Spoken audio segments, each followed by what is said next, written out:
تمہارے منہ سے نکلی ہوئی ایک گالی، چاہے مذاق میں ہو یا غصے میں، تمہاری قبر میں ایک ایسا بچھو پیدا کر دیتی ہے جس کے ایک بار ڈسنے سے انسان 70 ہاتھ زمین میں دھنس جاتا ہے۔ میں نے سسک کر کہا، یا اللہ میرے ہاتھ خالی ہیں، تو اللہ نے قرآن سے جواب دیا، اور جلد ہی آپ کا رب آپ کو اتنا دے گا کہ آپ خوش ہو جائیں گے۔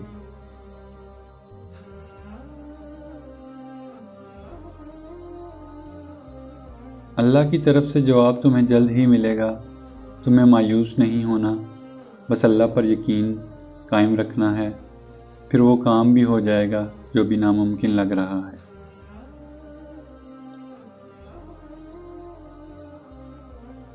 ہماری دنیا کا ایک مسئلہ یہ بھی ہے کہ غیر جب تک غیر رہتے ہیں، اپنے لگتے ہیں، اور جیسے ہی ان کو اپنا بنا لیا جاتا ہے تو وہ غیر بن جاتے ہیں۔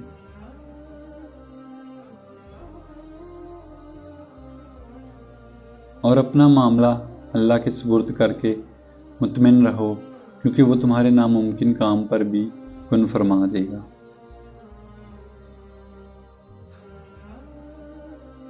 جب انسان کو صبر آ جاتا ہے، نہ تو چیزیں آسان ہوتی چلی جاتی ہیں، پھر صبر کرنا مشکل نہیں لگتا، پھر راستے کتنے ہی مخالف کیوں نہ ہو جائیں، دل میں سکون و اطمینان ہوتا ہے کہ بے شک میرا اللہ صبر کرنے والوں کے ساتھ ہے۔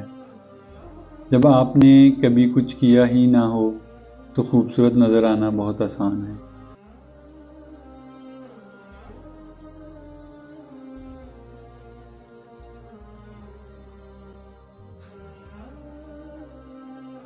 اولاد کی بربادی کا وقت تب شروع ہوتا ہے جب اس کے والدین اس کے غصے اور ناراضگی کے خوف سے اپنی ضروریات بتانا اور نصیحت کرنا چھوڑ دیتے ہیں۔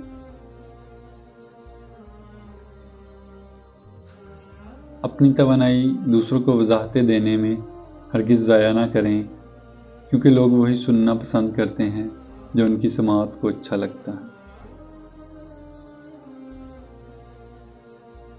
ہم سب ایک دن مر جائیں گے، یہ حقیقت جاننے کے باوجود بھی ہم ایک دوسرے کا دل دکھاتے ہیں۔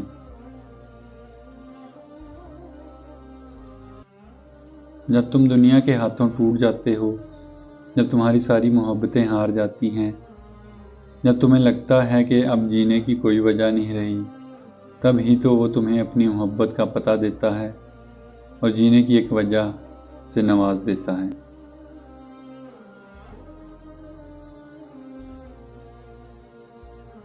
رحم دل رہنا انسان کی کمزوری نہیں، طاقت ہے، جو کچھ ہی لوگوں میں یہ عادت پائی جاتی ہے، اور اکثر لوگ انہیں بیوقوف سمجھ کر ان کا فائدہ اٹھاتے ہیں۔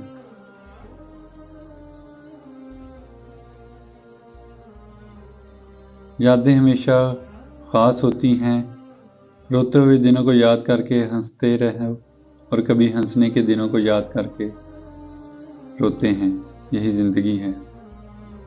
امید کرتا ہوں آپ کو آج کی ویڈیو اچھی لگی ہوگی۔ ویڈیو کو لائک اور شیئر کرنا نہ بھولیے گا، اور چینل کو سبسکرائب ضرور کیجیے گا۔ جزاک اللہ۔